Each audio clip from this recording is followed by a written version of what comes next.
In life we are all searching for something. Some search for money, some search for success, some search for meaning. But deep in the heart of Africa, there was a small village that learned a lesson the world often forgets. This is the story of Lugala village. Lugala was a quiet African village surrounded by red soil, tall grass, and distant hills. Roosters announced the morning, and children laughed as they ran barefoot on dusty paths. At the center of the village stood an ancient baobab tree. Its trunk was wide, rough, and scarred by time. The elders said the tree had witnessed generations being born and generations being buried. Under this tree, decisions were made, stories were told, wisdom was passed down, and beneath this tree sat an old man named Mzee Baraka. Among the children who gathered every evening was a boy named Amani. Amani was different. While other children listened quietly, Amani questioned everything. One evening, after a long silence, Amani asked, Mzee Baraka, why do we struggle so much?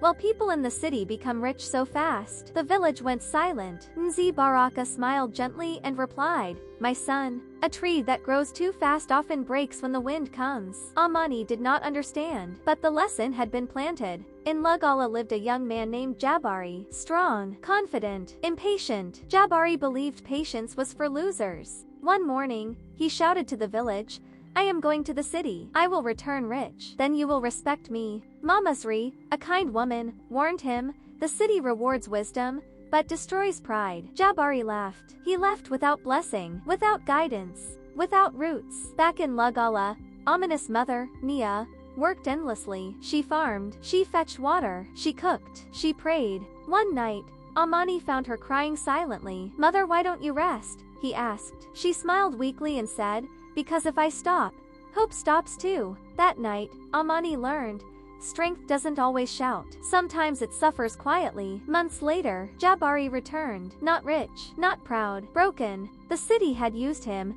then thrown him away. He stood under the baobab tree in tears. Mzee Baraka said softly, failure is not falling. Failure is refusing to rise. For the first time, Jabari listened. Then came the drought. No rain, dry crops, empty granaries. Fear entered the village. But Mamasri shared her last food. When asked why, she replied, kindness is the only wealth that grows when shared. Soon, the village worked together. Unity replaced fear. One night, lightning struck the baobab tree. A branch fell. The people cried. But Mzee Baraka said, this tree has lost parts of itself yet it still stands. Life will break you, but if your roots are strong you will survive. Years later, Amani stood under the same tree. He spoke to the children, grow slowly, grow deeply, grow wisely, because Lugala learned that true success begins within.